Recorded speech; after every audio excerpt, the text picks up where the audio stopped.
Welcome to the Triathlon Nutrition Academy podcast, the show designed to serve you up evidence-based sports nutrition advice from the experts. Hi, I'm your host Taryn, accredited practicing dietitian, advanced sports dietitian, and founder of Dietitian Approved. Listen as I break down the latest evidence to give you practical, easy to digest strategies to train hard, recover faster, and perform at your best. You have so much potential, and I want to help you unlock that with the power of nutrition. Let's get into it.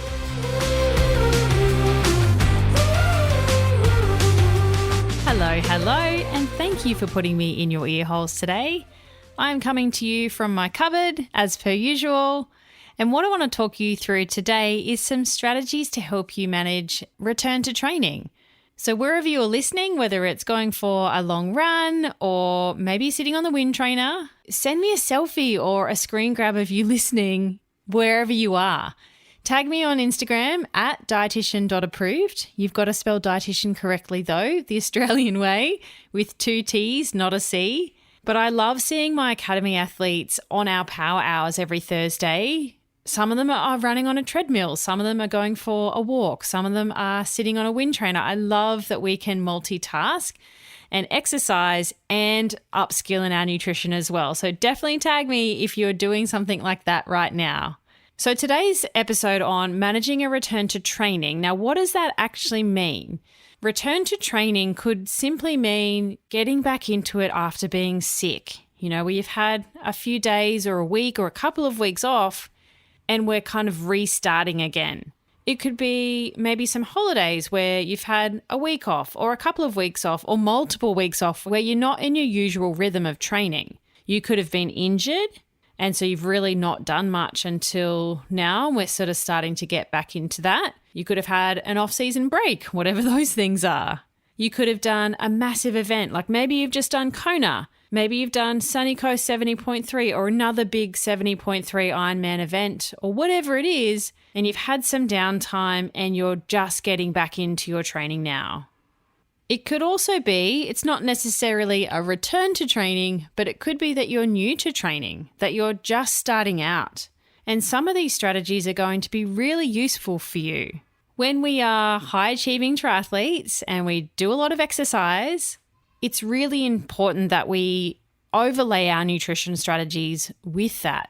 But when we're used to training at such a high level and doing lots of volume or lots of training hours, when we go from doing nothing to just a little bit, we kind of forget that that's actually a really key, important time for nutrition. It's not a time to be relaxed or underdoing it, because it's actually quite a big stress on your body to go from not doing anything to suddenly doing something again. So we need to be really mindful of our nutrition in this key window rather than going, oh, well, I'm used to doing, 6-hour rides. So a 60-minute easy ride is nothing. So I'm just going to not put any nutrition strategies around that. So I've got 5 strategies for you to help manage that return to training, whatever the reason is that you've taken a bit of a backseat and we're just starting to get back into it. So the first one is that you really need to match your fueling to your training load and quickly align that as soon as possible, as in a day. I don't want that to happen in a week or 2 weeks or, months. We know that in as little as 3 days of not eating properly, that's enough to affect our sex hormones, male and female. And for a female, 3 days of low energy availability around training is enough to drop a menstrual cycle out for that month. So it's really important that you quickly match your fueling to training and we're not in a hole, even if it's a short one. Now, don't be guided by your appetite at this time.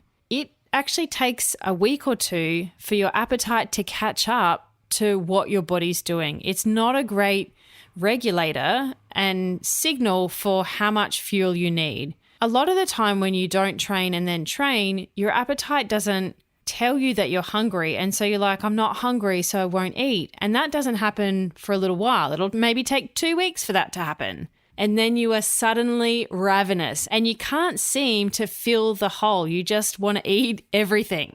And that's your body playing catch up. It's giving you the message that you've underdone it And so it's sending out all of your hunger hormones to go, hold on a minute, we're in the red, we're in a hole here, back up. Let's make them really hungry, make them eat everything so that that deficit is not so great. But that's not a great way to eat. We've definitely underdone it for the first trajectory into training, and then we're overdoing it later on down the track. So make sure in those first couple of days of returning to training, we're eating to support that. And that is periodization in a nutshell, but doing it quickly, not having a lag. The second strategy is to make sure you're getting enough protein and ensure that it's distributed nice and regularly across the day. When we're returning to exercise, it's really important that we focus on getting the right building blocks at the right time. We don't want to have no protein for breakfast or not enough in our recovery meal, and then a little bit for lunch potentially, but still not quite filling our cup, and then overdoing it, having way too much at dinner. That is quite a common way for people to eat. Quickly grabbing toast as you run out the door for breakfast. Lunch, maybe you're grabbing some sushi or you've got a salad, but it doesn't really have enough protein in it. And then dinner's a very protein-rich meal. Maybe it's a massive steak that's as big as your hand, or it's two of your hands.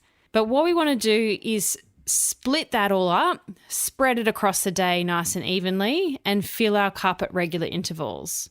And that is going to maximize your results and our muscle protein synthesis pathways. Particularly when you're returning to training, it is this window of opportunity to make sure we're ticking the right boxes, hitting our right targets, because our body is so open to absorbing those nutrients at that time. Particularly if you're new to triathlon, you will just eat away at your muscles if you're not getting enough protein in your day-to-day diet. It's going to borrow it somewhere, and it's going to borrow it from your muscles. The third strategy, which kind of leads on nicely, is that you really need to dial in your recovery nutrition. Now, most triathletes suck at their recovery nutrition unless you've had some guidance in this space. Making sure you do a really good job in the beginning is key, particularly as you build that training load up again. Now, your requirements for recovery are really individual, so I'm not going to go through it here, but we need to be making sure that we're ticking the right boxes for you. And protein's a big one and getting enough there, but also carbohydrate. We need to refuel our muscle glycogen fuel tank, and you need to understand what that looks like for you. I would encourage you to be a bit more sort of efficient or aggressive with your recovery nutrition practices, particularly when you're returning to training, because of that window of opportunity. And we don't want to put ourselves into too much of a hole or a deficit because we don't feel like we need it or our appetite's not there supporting that. But now's the time to kind of give yourself a kick in the butt and be a bit more aggressive in this space so that you can back up and recover again quickly and not feel so rubbish when you get back into training load again. So we've taken a bit of a break for whatever reason and we're getting back into it. We need to make sure really quickly our daily fueling matches our training load within a day or two, okay? No lag. We need to be making sure we're getting enough protein and that it's evenly distributed across the day. We don't have a small amount, inadequate amount early on and then a huge, massive dose later on. It's nice and evenly spread. And then thirdly, making sure your recovery nutrition after every single session is perfect for you. If you're doing those three things, then you're doing better than probably 95% of the triathletes that return to training with no nutrition knowledge. Now, my fourth strategy when you're returning to training is making sure you still focus on the micronutrients. They are still key. You don't need to take a supplement or a multivitamin or anything like that. You can get enough from food as long as you're doing a good job of eating all of your nutrient-rich foods. So think fresh fruits and vegetables, all of the colours. In fact, the more colours, the better, as well as our whole grain breads and cereals, nuts and seeds, olive oil, avocado, fatty fish like salmon and tuna. Let's think about where we're getting our micronutrients from, not just our macros. Yes, we need to understand how much we need for our macros, but in doing that and tracking macros and counting calories and all those sorts of things, we seem to forget that micronutrients are also important, and we need a big injection in our diet when we're starting to ramp up our training load again. Are you a triathlete sick of fumbling around in the dark with your nutrition? Is nutrition the missing link in helping you reach your goals? And do you want to maximize your training efforts and level up your performance? Of course you do! Come and join me for free at Fuel School. It's a free 3-day live and online nutrition training week. And I've designed it to give you the nutritional edge in 2024 and lay the foundation of your day-to-day fueling and race nutrition. It's on the 14th to the 16th of January, 9 a.m. Brisbane time, so Australian Eastern Standard Time every day, which is 3 p.m. PST, 5 p.m. CST, and 6 p.m. EST on the 13th to the 15th of January. To register, head to fuel.school. Yep, www.fuel.school. Whether you're a seasoned triathlete or just starting your nutrition journey, this free event is your opportunity to learn from an advanced sports dietitian and triathlon nutrition specialist and transform the way you approach your nutrition for 2024. Fuel.school, it's free. I'll see you there.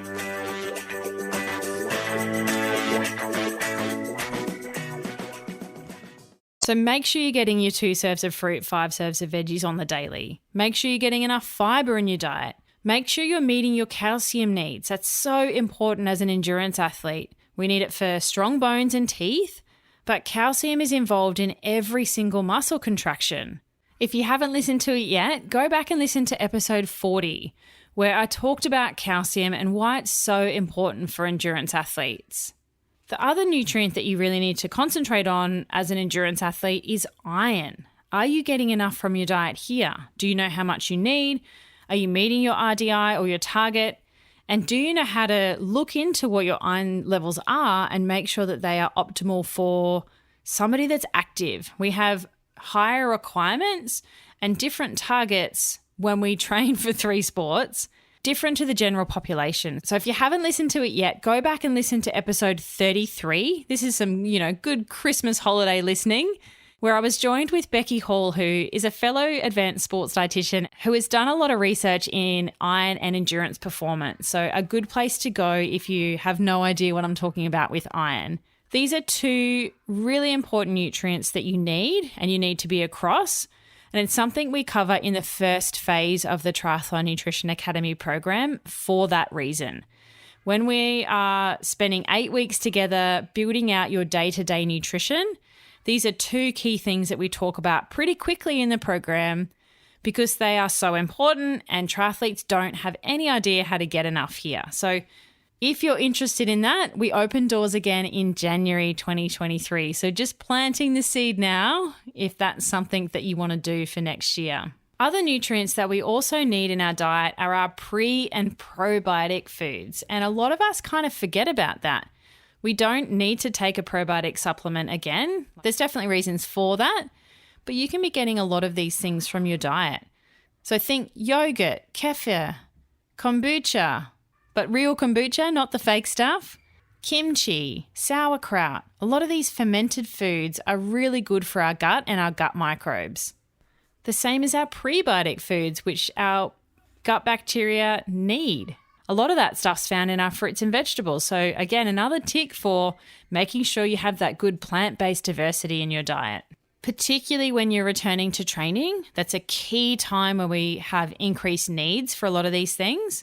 But also just on a day-to-day basis. I'm really passionate about getting people to eat well on a day-to-day basis to set them up for performance now, but also long-term health into the future. Like you can do some pretty bad damage in your fit years when you do triathlon that you won't have any ideas about until you're like 80 or maybe 90 and retired from the sport and you've done some damage to your bones. Or other things like that. So even though you exercise a lot and you think you eat really well, just think big picture. Where are we going with this? And are you putting the right things into your high-performing, machine, your body, which is your temple? Are you doing the right things now to set you up to be healthy later? And my 5th and final strategy for what to do when you're returning to training after a bit of a hiatus is to make sure you lean on those anti-inflammatory foods. As you reestablish that regular training rhythm, it's likely that you probably have an increase in our pro-inflammatory markers. You've got that inflammation happening just from exercise, and that's normal, it's natural, it's nothing to be worried about, but you might be a bit sorer. Ever had a break from the gym and then come back to squat day and then you just can't walk downstairs or sit down on the toilet or do anything a few days afterwards? We can help dampen that down and quieten that inflammation a little bit with our anti-inflammatory foods. So focus on getting your omega-3s and your polyphenols. That will help offset that oxidative damage and soak up the free radicals that we produce during exercise. So think things like oily fish like salmon, tuna, herring, mackerel. Our plant-based sources of omega-3s, so flax seeds, walnuts, and chia seeds. And you can even get some marine sources from seaweed and like sushi nori sheets. They're also a great source of iodine, which is pretty limiting in the Australian diet. So this is just your gentle reminder that if you are doing a bit of a return, or even you're planning a break over Christmas or some point in the future, to really make sure you focus on your nutrition when you come back to training. It's so important then, and even more so important when you very first start out in the sport. So if you're listening, awesome, you're in the right place. But if you're fresh and new, is a time where we need to be really diligent with our nutrition. But it's not something we focus on until way later. Once we've got a coach and we've upgraded our bike and we feel like we're in a rhythm with training and racing, but we're starting to have negative things happen. That's typically when people go, oh, okay, I better look at my nutrition. But really, it's from the get-go that it's so important to understand what you need to be doing so you're setting yourself up for success. Rather than making the mistakes that others make, do it right from the beginning. I would rather you not get injured or find out you're in low energy availability or keep getting sick and run down and stressed and tired and you have no idea how to fix it, feeling like what I call the tired triathlete. Like by Fridays, you're just wrecked. You can't get through your long sessions on the weekends. You're just exhausted all the time, you're starving, and your body composition's not doing or responding to what you're throwing at it. The tired triathlete epitomizes all of those things. I don't want that for you. I want you to feel supercharged. I want you to feel like you can push through the back end of hard training sessions because that's where the magic happens. I want you to have energy right throughout your week. No big peaks and troughs. I want you to get through big, long training session days and feel like you could keep going. That's some good yardsticks that you've got your nutrition relatively dialed in if you can feel like that. That's my 5 simple strategies to manage your return to training from a nutrition perspective. You've got to do a lot of other things too, right? Body maintenance, make sure your training doesn't spike, etc., etc. But nutritionally, making sure you're matching your fueling to training, like so important. That is one of the key things you need to get right if you're doing triathlon. Before you start taking pills and potions and worrying about the latest supplement craze. Number 2, getting enough protein, but making sure it's spread well. We don't have this huge, big overflowing your cup amount at one meal and not enough at the others. Let's try and get that evenly matched. Particularly if you're a vegetarian or a vegan athlete, really important that you're getting enough for you and what you need to actually absorb and extract from those foods too. Aggressive, efficient, prioritized recovery nutrition, particularly when you start out again or you're just starting, and always, but particularly in that on-ramp into training again. So important. And understanding what you need for you, because it is very different depending on who you are and what you got going on. Micronutrients. I feel like I bang on about fruits and vegetables all the time. Yes, I'm a dietitian, but we seem to forget that we need these things. No, you don't need a multivitamin supplement. It is purely a safety blanket. You're going to pee a lot of that out, and so it's a complete waste of money, and you're just making expensive pee. But how about we take a step back and focus on the foundations of eating properly and eating well, which means eating fruits and vegetables. Not that sexy, but so much more benefit to micronutrients and pre and probiotics and fiber and healthy fats and so many different things that are setting us up for life. Anti-inflammatory foods, make these your best friend. And if you're not using some of those things already, then I'd probably be looking at putting them into your diet more so anyway. something we can dive into inside the Triathlon Nutrition Academy if you want to know more. All right, that's it for today. Thank you so much for having me in your ear holes. And hey, if you are doing anything while you're listening, send me an image, post it on the socials. Don't forget to tag me. I always love to see what you're up to. Thanks for joining me for this episode of the Triathlon Nutrition Academy podcast. I would love to hear from you. If you have any questions or want to share with me what you've learnt, email me at podcast@dietitianapproved.com. You can also spread the word by leaving me a review and taking a screenshot of you listening to the show. Don't forget to tag me on social media at dietitian.approved so I can give you a shout out too. If you want to learn more about what we do, head to dietitianapproved.com. And if you want to learn more about the Triathlon Nutrition Academy program, head to dietitianapproved.com/academy. Thanks for joining me, and I look forward to helping you smash it in the fourth leg. Nutrition!